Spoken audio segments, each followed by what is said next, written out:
This episode will be completely taken out of context. Welcome to the Fact Check This podcast. All right, Fact Check This podcast, episode 45, and today we're going to talk to Kenneth Fitzlaff about the Department of Education, school choice, and some of that stuff. So it's a very important topic. It's something that a lot of people outside of libertarian circles maybe don't have a particularly high level of knowledge about, just because most of us were public school educated. And so once you get out of school, you really don't maybe care about it or look that far into it afterwards. But it's something that needs to be addressed and talked about. So Kenneth, I want you to start out, tell us a little bit about yourself, and then we'll kind of move on from there. My name's Ken. I live in Vigo County, Terre Haute, Indiana. Member of the Libertarian Party of Indiana, as well as a officer within the Vigo County Party. I've been involved in politics professionally for about a year now. Followed it pretty much throughout my entire life, originally from Chicago, and just trying to help with issues that are going to matter to Hoosiers and people around our state. Awesome. Yeah, I've just started to actively get involved here in Indiana over the past year myself. So and we've both kind of followed a similar little bit of a track with getting active and getting acclimated to the state level of politics and stuff. Donald Rainwater definitely helped push some of us in that direction who had been on the fence about how engaged we wanted to be, I think. After following Donald and getting more involved and helping work the campaign and stuff like that, I was looking back through old posts of mine. And early pandemic, I had made a post about, I don't like any of our options. Like, who's our libertarian candidate? And I had never been one to actually vote third party. But even I was aware, like, there's got to be a better choice. There's got to be something out there. And so the momentum behind that, I got contracted in with my food company to do an event with Don. And that's how I got to meet him. He hung out, talked to him and William Henry. And after that, I was like, man, I'm sold. What can I do to help you guys? And so ever since, it's just been like, what can I do to help spread liberty and our ideals to other people and help educate them about why our sense of politics isn't necessarily superior, but is going to function better and help people to live their lives in the way that they want to live their lives without hurting anyone else. Yeah, absolutely. And that was kind of, I have voted third party before. Usually, I'd actually never voted for a Libertarian Party candidate before. I'd always voted for like the Constitution Party or some like random independent. Like I had strayed from the duopoly, but never particularly to the Libertarian Party. And a lot of that had to do with the fact that a lot of times the Libertarian Party either looked like Republican or Democrat light, and I didn't care for that. Like, being a hardcore Republican for a long time, there were a lot of things about the Republican Party that rubbed me the wrong way, and I didn't want a lightweight Republican. I wanted something that was different and stood apart from that. And the Libertarian Party just didn't really show me that for a long time. And then Donald came along, and getting to meet him and William and talking to those guys, they were really something different. Like, they weren't towing that line that the duopoly always runs on. They were setting themselves apart, and then seeing that and some of the other things that are going on, within the Libertarian Party on a national level right now, it gave me some encouragement and hope that maybe that wasn't going to be the future of the party. Like, there would actually be real change for getting people on stage that mean what they say and are actually promoting liberty and freedom, and not just a little less of or a little something different than what the other two are. So that was encouraging. Absolutely. What inspired me to ask you about being able to come on the show and do things like this was, there was some attention brought recently to maybe restructuring the way Indiana's school choice voucher system works and the way the program works. One of our state senators made some comments in regards to it and in support of it. And then just the amount of people that either had no clue how it works, or, you know, the few that are so against it because they think it's taking money away from their local school district, when in fact it's only enabling parents. Is like, I'd really like to get out in front of this. And as a parent myself, and try and talk to people and let them see both sides of the story and why it's beneficial and how it doesn't actually hurt local schools, but makes them more competitive. Yeah, so if you could go into a little bit more detail about that, especially the kind of the funding side of it and how all of that works, because that is like, for as much as we hear about teacher salaries and the schools and how they're funded and everything, there are definitely concerns that maybe the schools aren't being properly funded. And if we start exploring alternative schooling choices, then that's going to hurt the school systems. So explain how some of that funding stuff works so that people kind of get an idea of where that money is coming from and going, and kind of how that all works out, and how school choice and charter schools and other things like that kind of play into that mix. In Indiana, schools are funded in three primary ways. First and foremost, approximately 44% of school funding does come from your local property taxes. So whether you pay that to your city, your municipality, or your county, that funds that portion of schools. Approximately another 40% comes from the state's general fund, and the difference, 8 to 10%, is made up by the federal government. That unfortunately leads us into the problem of No Child Left Behind. When No Child Left Behind was designed, it rewarded schools for training and educating just for a test. No Child Left Behind, allowed us to do a myriad number of things and keeping graduation rates high, but it didn't help in actually educating basic skills, things of that nature, as opposed to just putting everyone in a generalized class and calling it good.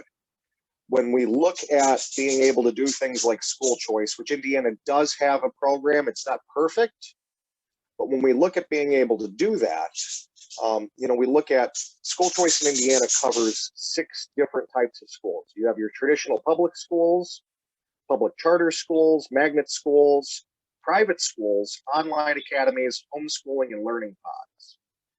What that allows us to do as parents is not only shop the market as we would for anything else when you're looking for a new car or insurance premiums or anything else, but it allows us to find the best possible avenue for our children to succeed. And it's unfortunate when you look at the way it's presented, because it's either presented only as good or only as bad.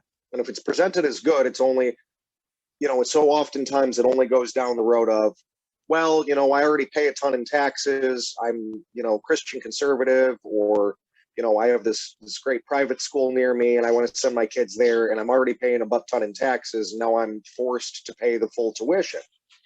Here in Vigo County, for example, the average cost of educating a student K through 12 is $6,400 per year. And school choice does benefit someone who wanted to send their kids to a private school. St. Patrick's Catholic School here in Vigo County charges about $9,000 per year. So as a parent, school choice does not cover that whole $9,000. It doesn't take that out of the piggy bank for public schools. What it does is it allows you as a parent to say, if you feel that that would be the best educational opportunity for your child, voucher for $6,500. Now you're still responsible for the balance, that $3,500 or $2,500. You're still responsible for that. But it does help to lessen the burden on people because they are paying taxes into the public school system, and it should benefit their children just as much as it benefits the next child. When you look at larger school districts, Vigo County does not have a lot of different types of schools, but Indiana does have a lot of larger municipalities. And when you look at larger school districts, They have alternative schools for children who might be developmentally disabled. They might have behavioral issues. They might have just learning disabilities. And if that's the case, then they can go to an alternative school. They can go to a vocational school. In some regions, especially Indianapolis, Elkhart, Fort Wayne, I believe they're going to try doing it again in Evansville, is the magnet school for academically inclined bright children. And to allow parents to make those choices is only going to benefit students, which are the future of our country in the long term. And then again, when you look at what's going on in larger urban centers, when you don't have school choice, if someone has a child who needs to go to a special needs school, or who has a child who would benefit from going to a public charter school or a magnet school, they can't because there's not one in their district or not one within their zip code or however it's structured. Well, that's punishing somebody because of their, where they live, or quite possibly, and a lot of, for Black and brown children or poor people, it punishes them for their class. The racism and bigotry does exist in how people are segregated, where they live, and it does not allow them the opportunity to move up in the world. And when you have a child who might live in a rural community or a poor community or a Black and brown community, and you say, hey, if they're putting in all this hard work and they're excelling and overachieving academically, and their school doesn't offer those maybe advanced placement programs or STEM learning, okay, well, if you as a parent are willing to transport your child, wake up a little earlier every day, work around your work schedule to transport your child to a district that has those things, you're absolutely allowed to, even if it's out of district. And then for a lot of us, we just prefer homeschooling. We realize that we don't believe that public education, that mass education is the way to go for our children. Again, for those parents who homeschool or believe in the online academies for their children, whether it's due to a work thing or whatever the reason is, when we allow those parents to still reap the same rewards and resources, it encourages them and gives them the proper tools to be able to be successful. And I don't think that we should ever look to critique doing what's best for our children and for our families. It's still the same amount of money going into the pot. And one of the biggest arguments, again, that it comes back to is, well, you're taking money away from local public schools. Yes and no. Yes, those parents, if a large enough group of them decide to send their children to a private school or send them to a charter school or homeschool them, they do get those vouchers. That money does come out of the fund. I would venture to say the little bit of research that I have seen that they've done in those types of things is the reasons why is when parents don't believe in the quality of the public education near them, they look for these alternatives. Overwhelmingly, though, and the Cato Institute and the Heritage Institute have both, or the Heritage Foundation, I should say, have both shown that it benefits the students, though, and it creates competition within the market. If it's no different than shopping for a car, shopping for insurance. When schools have to compete for, there's a set amount of funds in the education budget every year. And when public schools are told, you're underperforming, you have a failing grade. I think Indiana had a D+ in education they reviewed 17 different areas of government. The study came out last week, and I want to say we got a D- all around. I want to say we got a D+ in education. And when you look at that and you say, well, we're clearly failing our children, then what do we need to do better? The state just spent $20 million over 3 years for the Next Level education program, part of the Next Level Jobs and Indiana's Next Level program. So we spent and sent to a think tank $20 million, 2 years. Money that could have went to a myriad number of other things, by the way. But we use $20 million of taxpayer funded money for them to come back and say, well, you should pay teachers more. And that's an entirely different argument we can get in as to what creates value.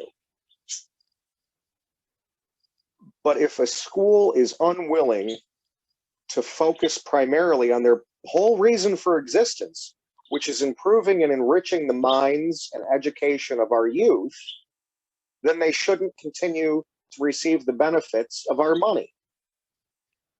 If you hire someone to dig holes in your backyard and you say, I need 10 holes dug tonight by 5 p.m. and I'll pay you $500 for it. And at 5 p.m. you come out and there's only 5 holes dug.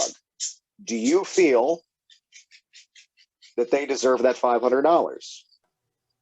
I think anybody else, absolutely not. And I think the vast majority of Americans would agree on that. If you agree to a wage for a service performed, then that service needs to be performed. And when we continually look at these state report cards that we give our state, and these are state employees generally giving these report cards saying that we are an absolute failure. Pardon me. When we continue to get these and we continue to not change things, we have to look for other avenues. And so it is my belief, and the belief of the number of places that have done a vast amount of research over a number of years, that school choice and putting vouchers in the hands of parents and allowing them to make these decisions for themselves is the way forward. If public schools want to continue to receive the same level of funding, then they need to do a better job with the funding they currently have. And on the topic of needing to pay the teachers more, that's something that I've always argued, is that these, like the private schools, pay their teachers more. Like, it creates a competitive market where if you're a good teacher, you can have an opportunity to teach at one of these good schools and make that money. It should be viewed as an incentive. Like, it should create a true competitive market where people are actively engaged in doing better and creating that service value for the students and the parents, that you can capitalize on that. And, you know, if I do really good at my job, I have the opportunity to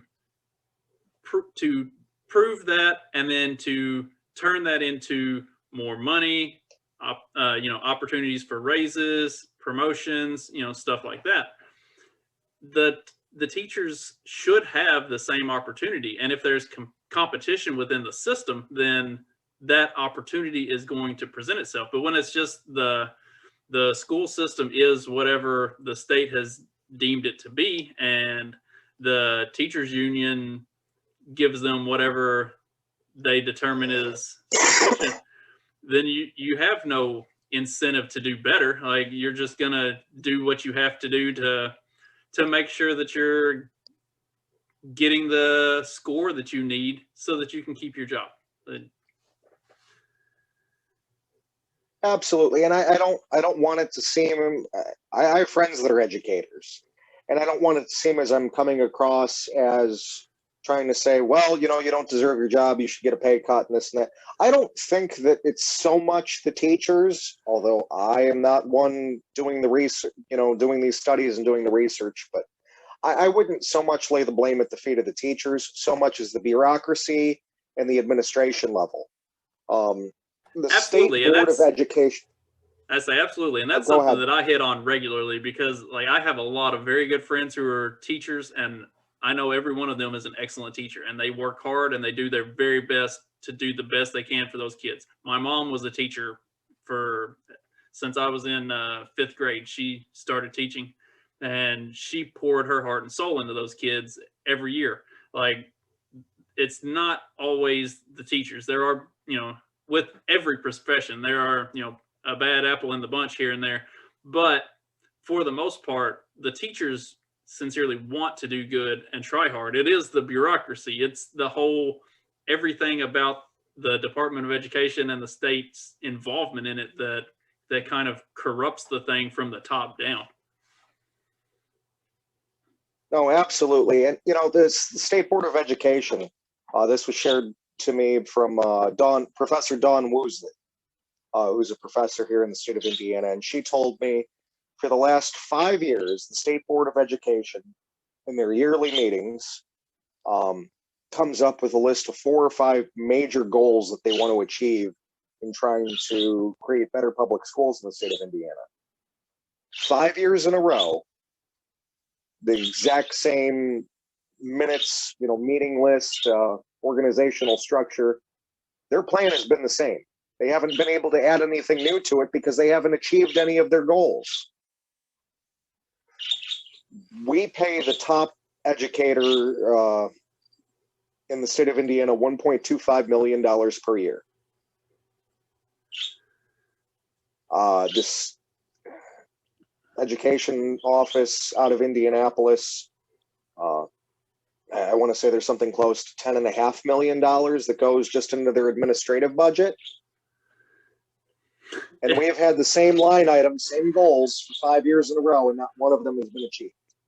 If they want to complain about teachers needing to be paid more, like the admin fees and the bureaucracy is where that money needs to come from. Like that seems like a no-brainer to I don't know, anybody with half a lick of business sense, like anybody that's had to run a P&L sheet or, manage your budget for a business or something. Like if you've got that much tied up in top end bureaucratic bullshit, for lack of a better way of describing it, like that's where the cuts have to come, and that's where the money needs to be filtered from. We have 10 regional scattered across the state teacher resource centers. Do you know that teachers from your district, from my district, from all over the state, public school teachers, have to then pay out of their own pocket to be able to access this publicly funded teacher resource center, which provides training and learning materials to use in the classroom? How does that make any sense? Oh my gosh, that is insane. I know you're friends with some educators, they might have some more insight into that, but I do know that they do have to pay out of pocket to be able to use these regional facilities. That is so nuts. And again, no, it's horrible. There's so much waste, But at the same point in time, even if there was no waste, you still have these local school district administrators. People run for school board. They make it about politics. It's a stepping stone before they have to put an R or a D next to their name. There's a whole bunch wrong here. But even if I don't understand the logic to argue against school choice, because ultimately, whether that does cost some funding from your local public school district, okay, maybe your school district has 10 schools. I think there's like 18 here in the Vigo County School District. So maybe they got to cut 1 or 2 because they just don't have the funding for it anymore. Well, those teachers aren't out of a job. Those students went somewhere. They're still in the system because the other schools that they went to now have to hire more people to teach the children. And generally, these charter schools, magnet schools, alternative learning schools, private schools have smaller classroom sizes. So for you might have a classroom of 20 to 30 students in a public school. And in the private schools, you've got 10 to 15 students per person, per educator. So it actually creates more jobs for educators. So that's not a very good argument either. No, those are excellent points. And I mean, so this has really gotten to the heart of this topic and what I wanted to hit on, because, there is always a lot of pushback, especially to, the magnet schools and the charter schools and stuff like that. And yes, like there are definitely examples of these types of schools that have proven not to work or that were a racket of some sort. But even so, like even in those cases, like it's at least as far as I can tell and kind of my opinion on it, it's a trial and error type system. And have those, like, for the failures of those types of schools where they've, you know, done it a different way and had these like private schools or charter schools that may have failed, did they fail because they weren't providing the educational value to the kids, or did they fail for some other, you know, shady stuff that was going on? Like, it's typically because of something not related to education that causes those to fail. Exactly. And I think here in Indiana, the biggest example we can give of that is Gary Public School System, which went nearly entirely charter school there for a while after a private equity firm and the state had to step in and take over the city of Gary because of its mismanagement, corruption, fraud, a number of other things. And so in Gary, they contracted a bunch of charter schools run by private organizations, gave them public money, didn't do a lot of due diligence in these companies, which sort of sprung up overnight. They weren't national accredited, you know, charter school managers, and then only gave them 1-year contracts. Okay, so we got to hire these people, tell them they're pretty much on temp status. So for some of the schools, it was, you know, what have I got invested in this? I'm gonna lose the building that I'm renting, the teachers, I'm gonna lose my job here in a year. It's just a little trial thing. So the investment in it wasn't there. And then some of it had to do with just cronyism and that type of thing, you know, here, you know, yeah, I'll give you this contract for this, you know. And so again, it came down to corruption. And they're starting to see that some of the city politicians had their hands in the pot, stuff like that. So the failures that you see in charter schools or in school choice aren't because, you know, it has nothing to do with the parents, and for a large part, it doesn't have to do with the educators. It has to do with junky corporations who really shouldn't be in the business of educating our children. And, you know, we're in Gary, the parents didn't have a choice. It was, okay, move out of Gary, which we know you can't afford to do, or get stuck with this company that we put in here to run our school system. Interestingly enough, students participating in school choice programs are significantly more likely to graduate from high school. In Indianapolis alone, since this program's been implemented, they've seen a 21 percentage point increase in graduation rates. I mean, that seems like that's, you know, results that are proving themselves out. You know, statistics can be manipulated to tell the tale you want them to, but, you know, in a case like that where you're seeing that kind of an increase, like, it's hard to twist something to get that sort of a show of return on investment. Oh, absolutely. And then, you know, talking about return on investment, here's an example I like to use just for the monetary dollar figure back. School choice mechanisms like vouchers, tax credits, scholarships, and education savings account cost a fraction of what is spent in the public system. So they're a win-win both for taxpayers and for students. One study found that access to the DC Opportunity Scholarship Program, because of its positive impact on graduation rates, produced a $2.62 return for every dollar spent on the voucher program. Basically, these students, they were more educated, they were better prepared to enter society and enter the workforce, and economically, for every dollar that was invested in their education, the return was $2.62. Anybody with half a lick of business sense knows that's a winning plan there. Like, that's a strategy that's going to work and should be explored more.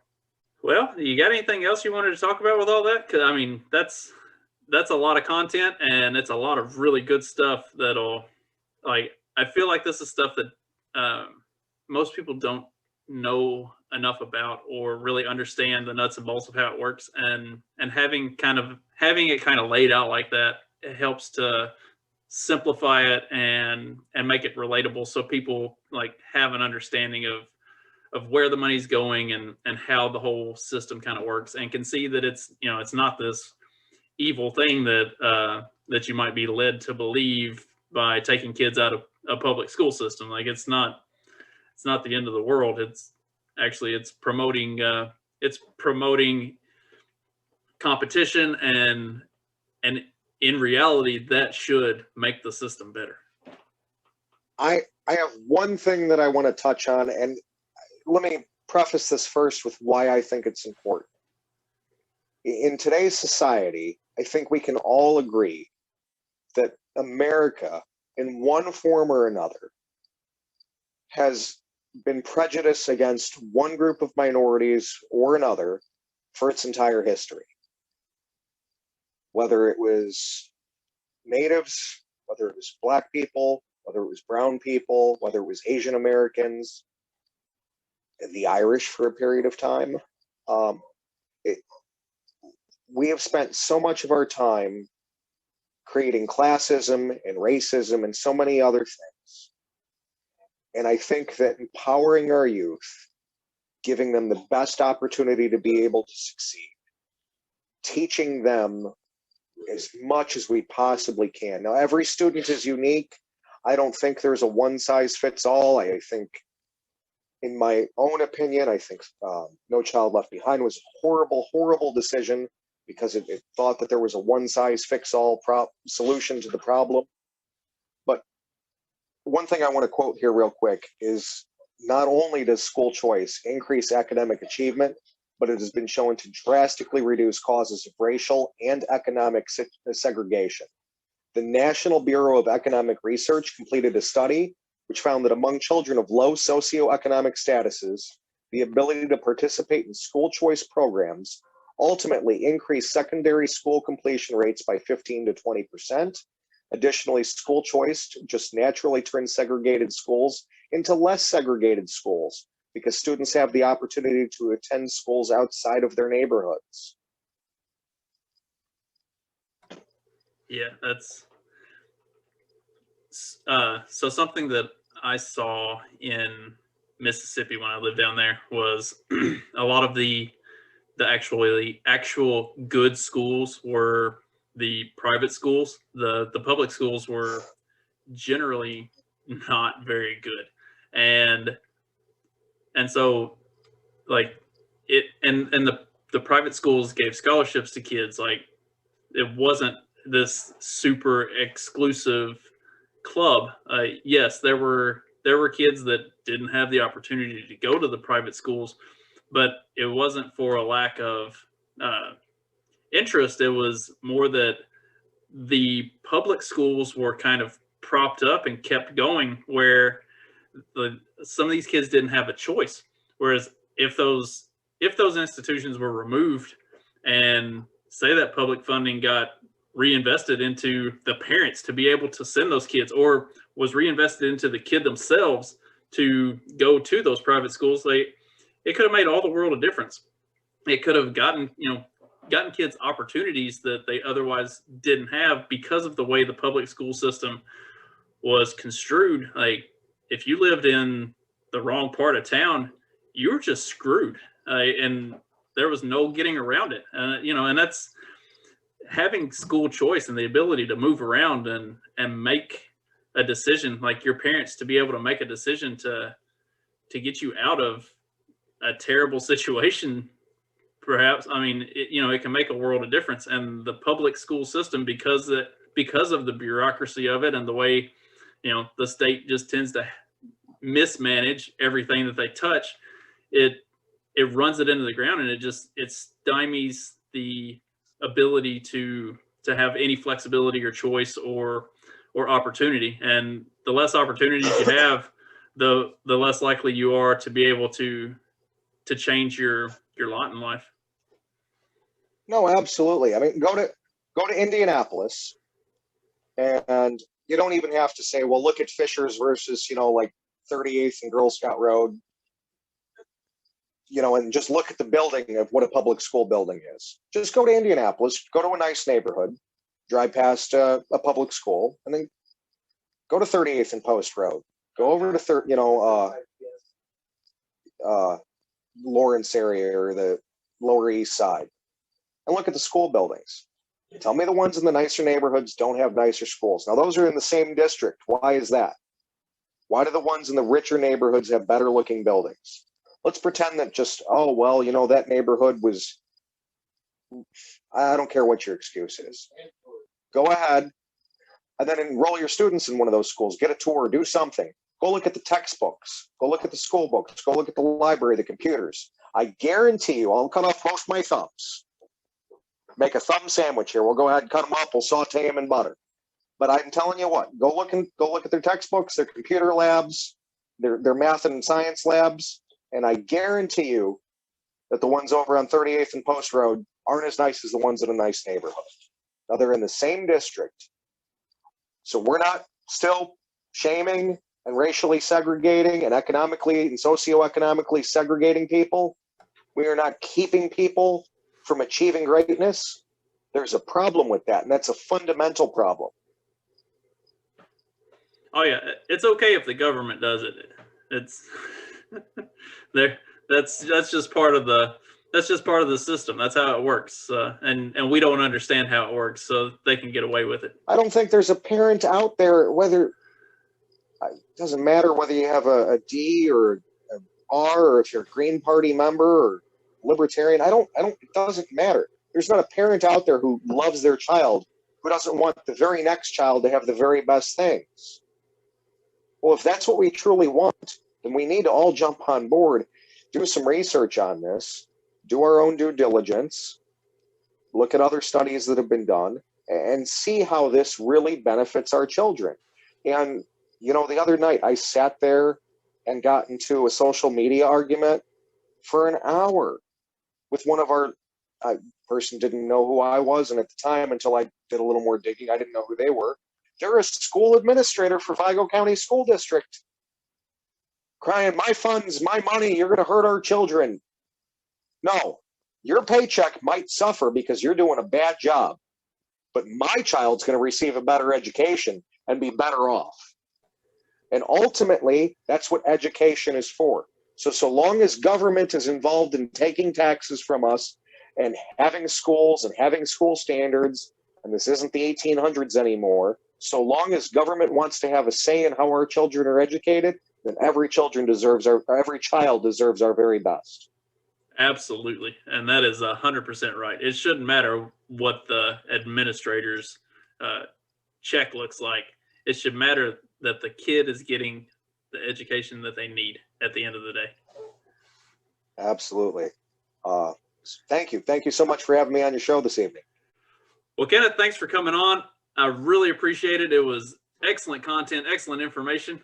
And for anybody that's looking to get a hold of Kenneth, he is in the 8th District in Vigo County, up around Terre Haute, and he is very active with the Libertarian Party. And if you've got questions about stuff, hit him up, because he knows a whole bunch of stuff about a whole bunch of stuff and is very active and passionate about it. So thanks for coming on, Kenneth, and we will see you later. Thank you, and have a great evening.